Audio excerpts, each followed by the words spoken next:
Hello guys welcome back to your new episode. आज हमारे साथ है साई। आज हम इस एपिसोड में एमसी के बारे में बात करेंगे जिसके थ्रू आप अच्छे कॉलेजेस को टारगेट कर सकते हैं। So hi Sai. Hello Tanay, how are you doing? Fine. तो कैसा लग रहा है रिजल्ट आने के बाद? Of course, बहुत अच्छा लग रहा है मतलब अनएक्सपेक्टेड था इतना rank so it was a good feeling. Okay. So अब है ना इस एपिसोड की जो शुरुआत करेंगे, थोड़ा सा आप इंट्रोडक्शन आप दे दीजिए। Sure. Hey guys this is Sai और मैंने रिसेंटली निमसेट में ऑल इंडिया रैंक 48 अचीव किया है and I am gonna do my post graduation from one of the most prestigious NITs, whether it is NIT Trichy or NIT Warangal. And I guess till now that's enough for my introduction. Thank you. Okay. So अब हम start करेंगे कि why you choose NIT, why you choose NIMCET. मेरा basically bachelor of science statistics major में था and मैंने अपने final year में IIT जैम अटेंड किया था. So it was my dream to get into the prestigious institutions, mostly technical institutions. तो उसमें मेरा नहीं हुआ IIT जैम में तो आई थॉट कि निमसेट ट्राई करना बेटर रहेगा क्योंकि एमसीए भी आपको एक ऑप्शन देता है AI एंड ML के फील्ड में कुछ करने को. तो मैं AI एंड ML के फील्ड में अपना करियर चाहता था तो that's why I choose okay. NIMCET. Okay, will start with the scratch. When you had decided कि मुझे निमसेट के लिए प्रिपेयर करना है? कॉलेज के सेकंड ईयर पे मुझे निमसेट के बारे में पता चला था एंड उस टाइम पे ही मैंने डिसाइड किया था मैं निमसेट अटेंड करूं बट जैम प्रिपरेशन के वजह से मैं नहीं कर पाया था. तो 2020 ये मेरा ड्रॉप ईयर था. 2025 में ऐसे अच्छा नहीं गया मेरा एग्ज़ाम. तो उसके बाद मैंने सोचा कि एक साल ड्रॉप लेता हूँ एंड मैं निमसेट ट्राई करता हूँ. Okay. And how much hours did you study for the NIMSET? A, I would से कि स्टार्टिंग में 4 4 घंटा 3 से 4 घंटा ही मैं पढ़ पाता था क्योंकि घर पे आपको थोड़ा-सा फ़ोकस करने में दिक्कत हो जाता है. तो बट लास्ट के कुछ महीनों में लाइक मार्च के आस-पास जब मैंने प्रॉपर प्रिपरेशन स्टार्ट किया उस टाइम पे मैं 9 से 10 घंटा पढ़ लेता था आराम से. And it was a self-study or any coaching? अ, मैं कोचिंग ही जॉइन किया था. Okay. मेरा कोचिंग था. पिछले साल मेरा सेल्फ स्टडी मैं किया था पूरा. तो if you are from the coaching, I guess सारी चीज़ें उन्हीं ने प्रोवाइड की होगी। तो अब हम थोड़ा सब्जेक्ट की बात, जैसे कि I know that because I am also into BCA and preparing for the NIMCET as well. हम सिर्फ निमसेट की ओके, बात करें तो जो मोस्ट ऑफ द पोर्शन है वो मैथमेटिक्स का ही आता है। एंड आई बिल्कुल. Think being as you are already from the mathematics background, तो आई गेस आपको इतनी दिक्कत नहीं हुई होगी। Or do you face any kind of problem? अ, दिक्कत तो आई है क्योंकि मेरा जो ऑनर्स था वो स्टैटिस्टिक्स के बैकग्राउंड में था. तो मेजर टॉपिक्स में मुझे दिक्कत नहीं आई. जैसे आप प्रोबेबिलिटी उठा लीजिए या पीएनसी उठा लीजिए, परम्यूटेशन कॉम्बिनेशन जैसे हो जाता है. तो उस वाले सब्जेक्ट्स में स्टैटिस्टिक्स में मुझे दिक्कत नहीं आया बट कैलकुलस मेरा हमेशा से वीक था एंड ट्रिग्नोमेट्री टू क्योंकि 12th में इतने अच्छे से हम लोग पढ़े नहीं थे. तो उसमें दिक्कत आया था बट कोचिंग के वीडियो से वो काफ़ी हेल्पफुल था तो वो रिज़ॉल्व हो गया जो भी इश्यूज़ थे. Okay, and it was offline coaching or online coaching? It was online. And one more मैंने क्वेश्चन ऑनलाइन ही कि जॉइन किया. जब हम ऑनलाइन, जनरली ऐसा देखा गया है कि when a student take online coaching, जो मेन प्रॉब्लम आती है वो कंसिस्टेंसी की आती है। Because in online coaching no one is there to, बोलने वाला कोई नहीं रहता है। You are have to do by your own. हाँ, तो बिल्कुल. Do you face any kind of problem initially? हाँ, इनिशियली इस चीज़ में बहुत इश्यू हो जाता है क्योंकि आप क्लासेस अटेंड करो, ना करो, किसी को कुछ फ़र्क नहीं पड़ने वाला जैसे आपने कहा. तो वहाँ पे कोई नहीं होता है बोलने के लिए कि आप मॉक दे रहे हो, नहीं दे रहे हो क्लास अटेंड कर रहे हो नहीं कर रहे हो। तो इनिशियली हुआ था शुरू के 6-7 महीने तो मैंने बिल्कुल भी मैंने जैसे कहा 3 से 4 घंटा में पढ़ता था और वो सिर्फ कोचिंग के क्लासेस ही होते थे। तो मैं मॉक्स अच्छे से अटेंड नहीं करता था, छोड़ देता था। आज मन नहीं हुआ तो छोड़ देते हैं। आज मन नहीं हो रहा है क्लास का, नींद आ रही है तो सो जाते हैं। तो दिक्कत तो होता है ऑनलाइन में, काफ़ी दिक्कत होता है unless until you are determined. आपका उतना स्ट्रॉन्ग डिटर्मिनेशन नहीं है कि मुझे पढ़ना है करके। ओके। एंड यू नो ऐसा बहुत बार बोला जाता है कि preparing for before giving the real exam, उससे पहले कुछ आपको एटलीस्ट कुछ सेट ऑफ मॉक टेस्ट आपको देने चाहिए। तो at that and how many बिल्कुल। Mock test that you have given before exam? I would say अगर मैं फुल लेंथ मॉक की बात करूँ तो it was 30 to 40 mocks and chapter wise test जो मैंने दिए थे वो कुछ जो मेरे वीक टॉपिक्स के थे, तो मैंने सिर्फ चैप्टर वाइज़ मॉक्स उन्हीं के लगाए थे। And I would like to prioritize quality over quantity. तो जो मॉक्स दिया जा रहा है, जो मॉक्स आप दे रहे हो, उसका क्वालिटी अच्छा होना चाहिए। वो अगर इजी रह गया तो फिर तो कोई हेल्प नहीं होने वाली है। तो नंबर ऑफ मॉक्स जितना प्रायोरिटी नहीं रखता है उतना क्वालिटी रखता है मॉक का। Okay. And as you are the all India rank 48, I guess you will get the NIT Trichy. But जब आप I hope so. yeah, you will get, I'm sure. But I'm asking that when you just given the exam at that point of time, मतलब उस 24 hours में लगता है ना कि काश मैं ये वाला क्वेश्चन भी कर लेता या गलत हो जाता। बहुत सारी चीजें एट दैट पॉइंट ऑफ चलती है। तो at that point of time how you manage that?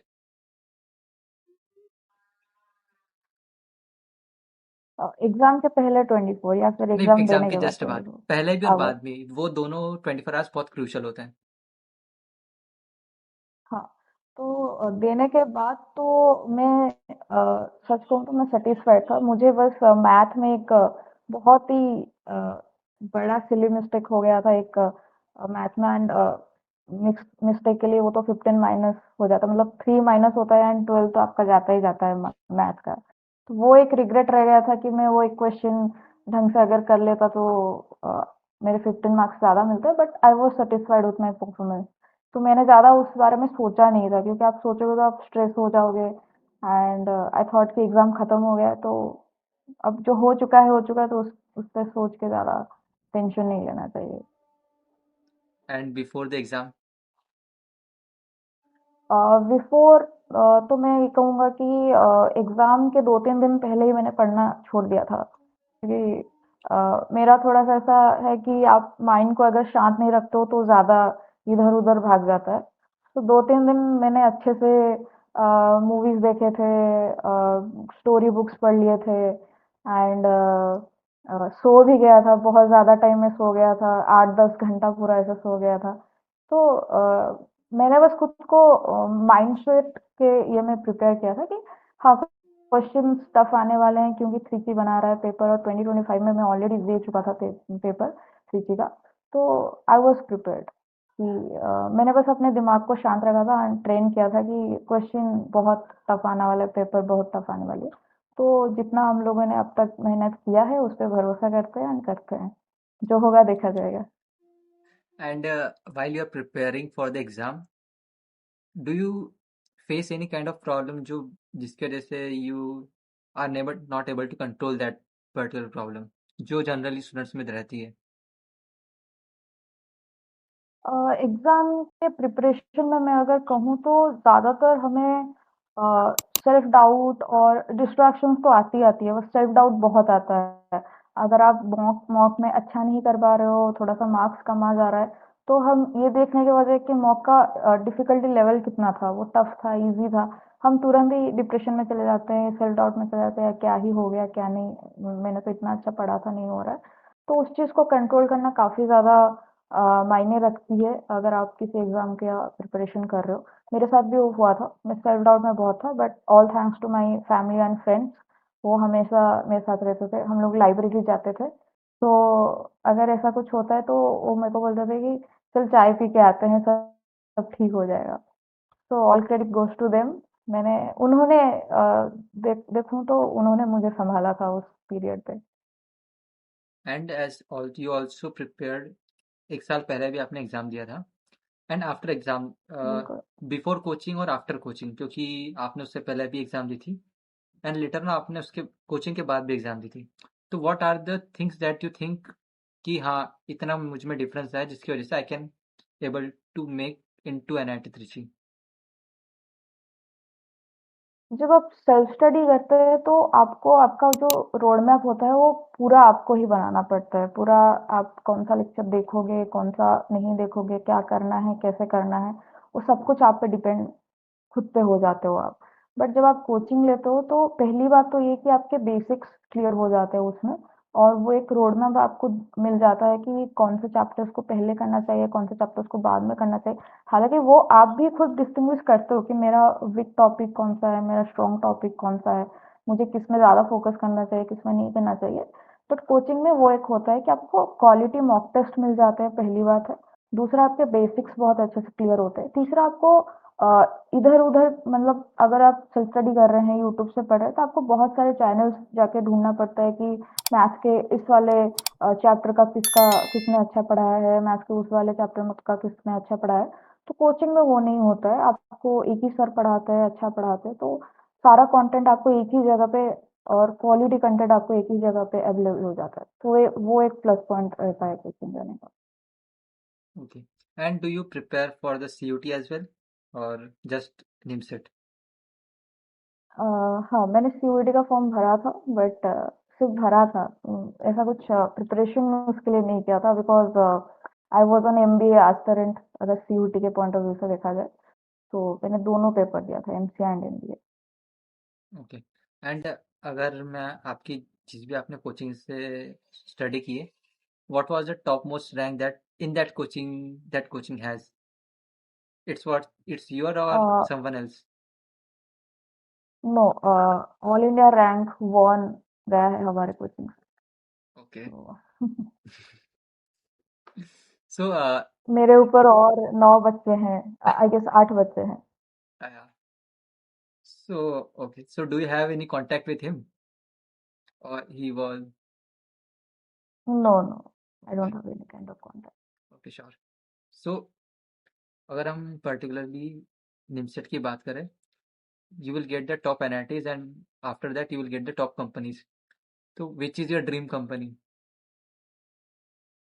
Obviously, I would say it's Google, like others, but I'd like to explore other startups as well, क्योंकि startups में growing culture थोड़ा अच्छा रहता है rather than MNCs। तो AI research पे जो भी अच्छे स्टार्टअप्स रहेंगे, मैं ट्राई करूँगा। I try to get into them. And in between that, जो आपकी स्किल्स रहती है इन टर्म्स ऑफ लैंग्वेज और whatever in computer science, तो उस पर्टिकुलर फील्ड में डू हैव, क्योंकि इस पीरियड ऑफ टाइम में आपने कॉलेज भी दिया था प्रीवियसली, तो at that point of time how much you are focused into preparation, कि जस्ट एग्जाम पास करना ज़रूरी है, और you have upgraded your skills at that point of time? College की बात करें तो मैंने दोनों पे फोकस किया था, क्योंकि सीजीपी ऑल्सो मैटर्स कहीं ना कहीं। और क्योंकि वहाँ पे फैमिली का एक्सपेक्टेशन आ जाता है कि बच्चा कितना कर रहा है और कितना नहीं कर रहा है। एंड मेरे कॉलेज में, यूनिवर्सिटी में ऑन कैंपस भी कंपनियां आती थी। सो मेरा पहले भी ये था कि टीसीएस एंड डिलॉयट ये सब कंपनी आती है तो चले जाते हैं, उसमें ट्राई करते हैं। तो उसके लिए सीजीपीए मैटर करता है, एज वेल एज क्योंकि मैं आईआईटी जैम के लिए प्रिपरेशन कर रहा था, तो स्टैटिस्टिक्स का सिलेबस तो मुझे कवर करना ही था। बट उसके साथ साथ मैंने सॉफ्ट स्किल्स भी सीखे थे, डेटा एनालिसिस के लिए, जैसे पाइथन हो गया, सीक्वल आपका हो जाता है, पावर बीआई होता है, माइक्रोसॉफ्ट एक्सेल होता है। तो मैंने वो सब सीखा था, soft skills as well as hard skills. तो दोनों पे मैंने काम किया था। Okay, and I want to ask that जो ये स्टूडेंट एपिसोड देख रहे हैं, any kind of advice that you want to give, because I guess you have being AR 148 is not an easy right now, क्योंकि a lot of competition has been going through. So any advice from your side to the students? Advice तो मैं इतना देना चाहूँगा कि आप पहली चीज़ तो आप अपने माइंडसेट बनाइए कि मुझे करना है और मुझे क्या करना है, क्या नहीं करना है। उसके बाद आपका प्रिपरेशन आता है, क्योंकि अगर आप जैसे मेरे कुछ दोस्त लोग हैं मुझसे बात कर रहे थे तो उन्होंने कहा कि हमने प्रिपरेशन बहुत अच्छे से किया था, बट एग्ज़ाम हॉल में जाके एग्ज़ाम टाइम में आके हम लोग पैनिक बहुत ज़्यादा कर गए थे। तो वो चीज़ आपको पहले से प्रिपेयर करना बहुत ज़रूरी है कि मैं पैनिक ना करूँ, मैं इस चीज़ को दिमाग में लेके चलूँ कि पेपर टफ आने वाला है, या फिर मैं जिस एग्ज़ाम के लिए प्रिपेयर कर रहा हूँ या कर रही हूँ, तो वो मेरा फाइनल गोल है कि नहीं, मतलब आई रियली वांट दैट और नॉट। बच्चे कंफ्यूज हो जाते हैं और बोलते हैं कि चलो ये एग्ज़ाम दे के देख लेते हैं, तो ऐसा तो नहीं होता है। Then you have to work on yourself कि मैं खुद को अच्छे से जानता या जानती हूँ या नहीं, कि मेरा किस टॉपिक में अच्छा मैं परफॉर्म नहीं कर पाता हूँ, किस टॉपिक में मैं अच्छा परफॉर्म कर पा रहा हूँ। तो उन सारी चीज़ों को डिस्टिंग्विश करना बहुत इम्पोर्टेंट हो जाता है। और आई वुड से माइंडसेट बहुत ज़्यादा मैटर करती है किसी भी एग्ज़ाम को देने से पहले। तो उस चीज़ को अच्छे से उस पर फोकस करना वो बहुत बड़ा मायने रखता है। Okay, I guess I have done with all my questions, and I want to thank you that you accepted the invitation because I know कि जस्ट रिजल्ट आया और आपकी काउंसलिंग भी अभी स्टार्ट होगी या चल रही होगी, but still you have the time to manage this. Thank you for you. Thank you for having me here, Tanay. Thank you so much.